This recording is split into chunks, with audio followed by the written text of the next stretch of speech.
There it is.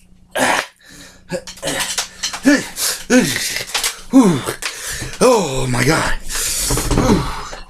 Oh, am I back? I'm back. Ooh, God, nothing like an electrocution to get the circulation moving and jiving. Ooh. Hello, ladies and gentlemen.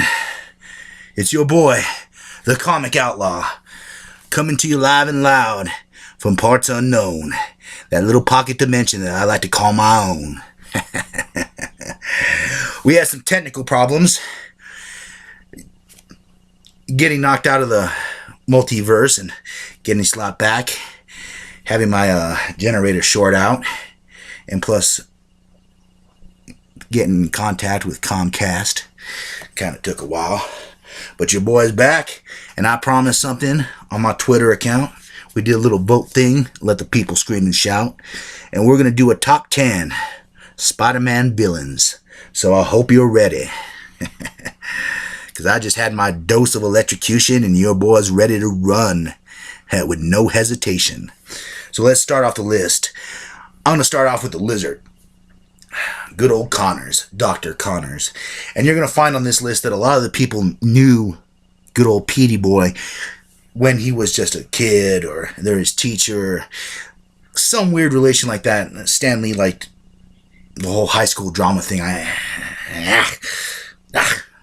Well, anyways, Connor was a man with one arm, decided to see if he could grow it back. But some things get stretched out too far, like Stretch Armstrong, and the boy just didn't belong. The serum turned him into a lizard beast, a monster. Never hesitated, and it was all about that release from the human body. The creature was crazy, and the creature was a little bit cool. And it shows you that you could even be mad even if you're a professor in high school.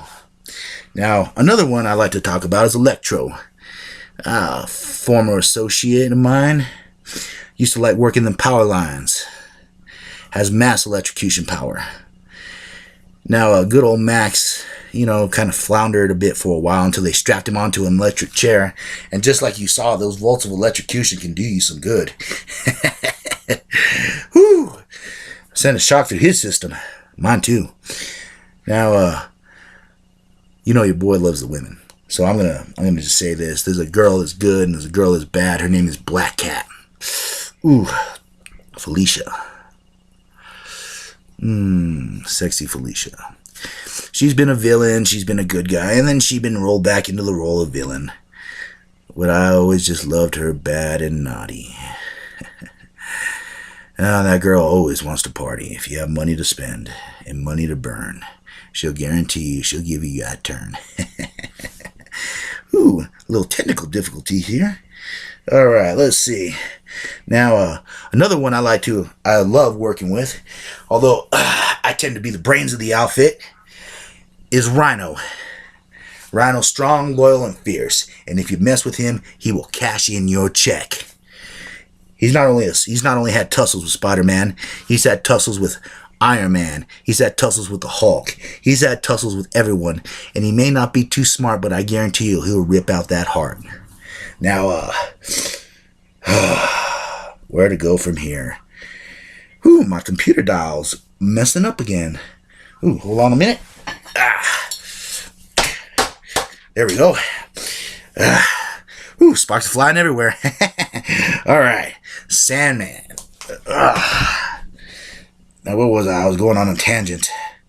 Now, I think I'll speak about the Sandman. As you all know, Spider-Man 3 came out, the abortion that is that movie. We can't really blame Sam Raimi too much.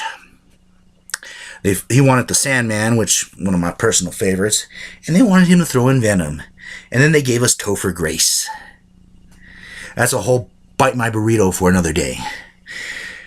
But anyways, love the Sandman's powers, love his attitude. He was also one of those ones that flip-flopped, sort of a member of the Avengers, a member of the Silver Sable's Wild Pack. Honey, hit me up. But he will always be one of those mainstay villains. Very interesting powers. Not just sand, but just manipulation of the earth, period.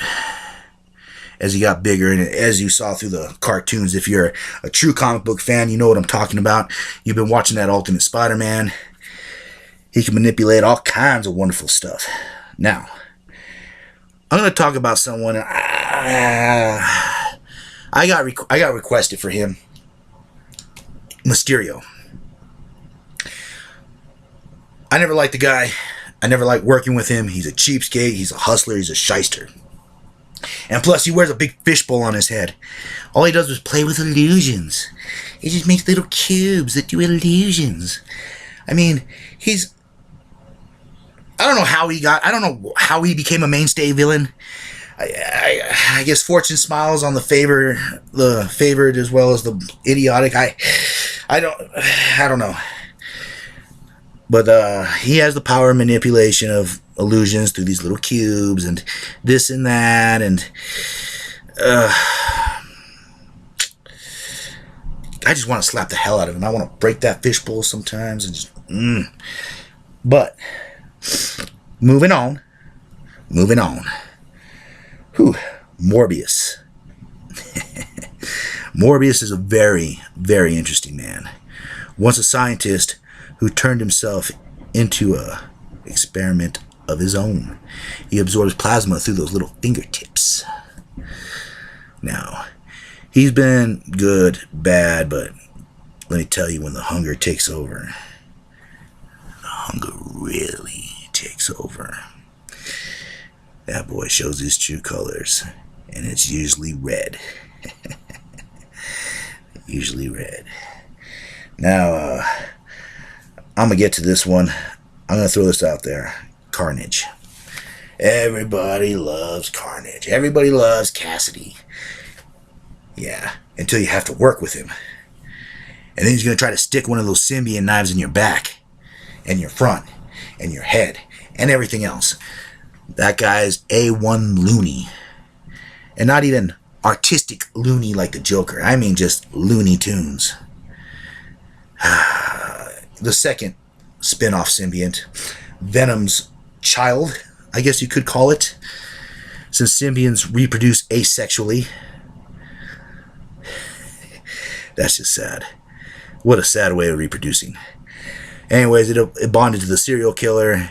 It liked what it saw. They went on a huge killing spree. Spider-Man and everyone else on the moon had to stop him. So he's one of the most dangerous beings around, I guess you can, because I guess you could say that he's one of the most dangerous, but it's mainly because he just doesn't give a shit. Just like any grade A psychopath. I know from experience. Now, since we're on the subject of symbionts, I might as well get Venom out of the way. Eddie Brock. Eddie Brock is an interesting character. I started picking up Spider-Man right around the time that Farland came in. I love the black symbiont. Sleek, thinning, mean, aggressive. Eddie Brock was the savage side of what Spider-Man could have represented with that symbiont. Wasted potential, Parker. Wasted potential. You could have had all that and a bag of chips. Aside from Venom's obvious strength, ability to cloak himself from the spider sense that Spider-Man has, he could camouflage, grow in size, strength, and he's just one vicious mofo. You do not want to piss Eddie off, or eat the last slice of pizza at his apartment. Believe me, I know from experience. Now, let's see. Now we're going to talk about... Now, I had requests going from... These two ones were fighting for number 1 and number 2. So I'm just going to pick it. Because I'm the man. I'm in charge. This is my station, my show, my pocket dimension. Now, I'm going to put Doc Ock. I'm going to say Doc Ock. Otto Octavius. Now, for the man that invented arms that got bonded to him, he's kind of an arrogant son of a bitch. I know this. I know the man. And boy, does he love his cigarettes. Ugh. Now, He's smart, fast, capable. And he's actually died a couple times. He actually, I gotta give it to him on this one. He shot himself off in Spider-Man's body, took over his brain, and then decided to sell out and become a hero. What the fuck, Doc? Oh. He decides that he's going to be the superior Spider-Man. For Christ's sake. Who knew that was a recipe for disaster? Well, anyways, Parker was hidden in his personality. He kicked his ass out. Doc Ock is in some kind of computer programming, and then he got a new body. Thanks to evil Captain America. Hydra Cap. Whatever you want to call the prick. I'll tell you, Captain America is a prick when he's a good guy, and he's even a bigger prick when he's a bad guy. He's just more self-righteous. Blah. Can't respect a man like that. Oh, I'm a good guy. I'm a good guy. And then when he's a bad guy, I'm a bad guy that's doing it for good reasons. If you're a bad guy, then be a bad guy. And your boy is a bad, bad man. Yeah, but that's why Doc Ock is right there. Because number one, in my opinion, number one is a man that I deeply respect. The Green Goblin. Norman Osborn. I almost said his son. His son's a wuss. Harry, you do not deserve to wear that mantle. You should never put it on. Norman is the original gangster. Norman's the one that's caused Spider-Man so much pain. He's right up there. I mean, he even slept with his girlfriend and then threw her off the bridge. Ooh. After sleeping with her, oh man, I gotta give him props. I mean, he even hoodwinked everyone and took over S.H.I.E.L.D., turned it into Hammer, and formed his own Dark Avengers. That man has reached the plateau that every villain wants. Legitimacy and still being evil. Whew, that's the dream right there. That is the dream. So Norman, I gotta give it to you. You are the man. The other ones were in no really particular order, except for Ock and Goblin. But Norman, hit your boy up. I'll do any job for you anywhere. I love working with you. I'm still waiting for that membership for the Dark Avengers, buddy. Still waiting. I want that team to get back together. And your boy will be standing there ready for another heist. Well, that's about all the time that we have right now. I'm having a little trouble with a ship, as you can see. I got to get it tuned up, ready to go. Maybe have a few beers. And I'll let you know. I'll be back later, because you know that I'm always running the show. Comic Outlaw. Spider-Man Top 10 Villains. And I'm going to tell you, there ain't nothing like being a bad guy. There ain't nothing like being a villain. Heroes are just inactive freaks without us. We make the world go round. We start the fire. We make it happen. So now, your boy has to stop rapping. Comic Outlaw, coming to you. Look me up, Jack Slater, Comic Outlaw.